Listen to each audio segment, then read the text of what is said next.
Thank you, Mr. Chairman. Admiral Mullen, in your testimony, your written testimony today, fourth paragraph, you say, "We operated independently and were given freedom to pursue the investigation as we deemed necessary." In your interview with the committee staff, transcribed interview, the committee asked you, the ARB is supposed to be set up as an independent review board. Did you have any questions about the independence of the board? Your response, from my perspective, the most important descriptive characteristic of it was that it would be independent. Is that all accurate? Correct. Okay. In that same interview with committee staff, you were asked, did you update the State Department in the course of the ARB?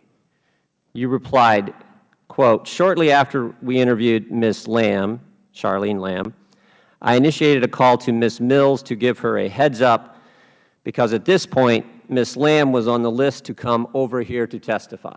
Now, is the over here to testify, is that in reference to when Ms. Lamb testified in front of this committee? In October. In October? Yes, sir. Okay. And this Ms. Mills you refer to here, is this the same Ms. Mills who is Cheryl Mills, Chief of Staff and Counselor to the Secretary of State? It is. All right. And this is the same Ms. Mills that Greg Hicks testified when he was in front of the committee last spring, that when she calls, you take her call. It's a call you don't always want to get, but it's one you always take. That's the same Cheryl Mills we're talking about? Except that that's what you say he's... Later in that same response to the committee's question about you updating the State Department in the course of the ARB, you said this, "So essentially, I gave Ms. Mills, Cheryl Mills, Chief of Staff, Counselor to the Secretary of State, a heads up. I thought that her appearance, Charlene Lamb, could be a very difficult appearance for the State Department." Correct. Now, here's what I'm wondering. My guess is a lot of people are wondering. If this is so independent, why are you giving the State Department a heads up about a witness coming in front of this committee? We had just completed, within a day or two of that phone call, Wait, so you had a phone call with Ms. Mills? No, that we're talking yes. I mean, I think that's what my statement said. Okay. But no, we had just completed the interview with Ms. Lamb, and as someone who... Well, that raises an important question. Could I answer your question? Yes, you can. So, as someone having run a department and spent many, many times trying as a leader of a department to let me ask. My time is winding down fast. Let me ask you this. Let me ask this, Admiral. Let me answer this, would you please? Well, let me ask you this, because this is important. The ARB was formed on October 3rd, correct? Correct. All right. Charlene Lamb came in front of this committee October 10th. Correct. 7 days later. Right. So why was she one of the first people you interviewed? Why not? She was one of the first people interviewed because she was the one in control of diplomatic security decisions. How did you know she was on the list? Who told you she was testifying in front of Congress? It was public knowledge that she was. That's usually not made public until a few days before. Well, by the time I knew it. So what day did you interview? What day did you interview Charlene Lamb? Do you know? Between the 3rd and the 10th. Okay. And then when did you talk to Cheryl Mills? Right after that? No, not right after that. I'd say within 24 hours.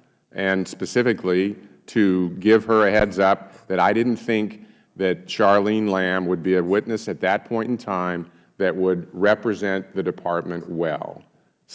And I had run a department, worked a lot. Yeah, but again, worked a lot historically we've been told to get the best. We've been told that the ARB is an independent review. In fact, you said it. You've said it twice. You said it in front of the committee staff. You said it in your statement today. Correct. And yet, within a week, you're giving the Counselor to the Secretary of State a heads up about a witness who you think is not going to be a good witness when it comes in front of the committee investigating. You know what else happened between October 3rd and October 10th? Congressman Chaffetz, sitting in the chair, went to Libya, and on that trip for the first time under what Greg Hicks testified in front of this committee last spring, State Department, Cheryl Mills sent a staff lawyer on that trip, and Greg Hicks testified first time in all his years in diplomatic service where that lawyer was instructed to be in every single meeting Jason Chaffetz had with Greg Hicks. That also happened. Did you and Cheryl Mills talk about that? No.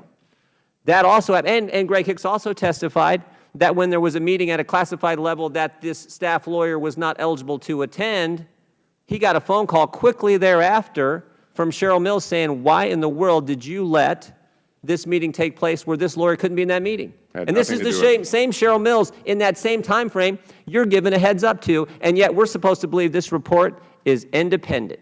I actually rest very comfortable it is independent. Let me ask you one last question because my time is out. Did Cheryl Mills, two last questions if I could, Mr. Chairman. Did Cheryl Mills get to see this report before it went public? We had a draft report when it was wrapped up. We specifically briefed the Secretary of State for a couple of hours, and Ms. Mills was in. So both Cheryl Mills and Hillary Clinton got to see this report before it went public? It was submitted. The report was submitted to her. The Secretary of State made a decision. So before December 18th, they both got to see it. If I could, one last question. Let me just ask this, Admiral Mullen. So if an Inspector General, if you learned that an Inspector General in the course of an investigation informed its agency leadership that a witness scheduled to testify before Congress would reflect poorly on the agency, would you have concerns about an Inspector General doing the same thing you did? The intent of no, that's yes or no. If an Inspector General did what you guys did, would you have concerns about that? The intent of what I did was to give the leadership in the State Department a heads up with respect to Ms. You gave not only Mr. Chairman, gave him a heads up, you let him see the final product before it went public.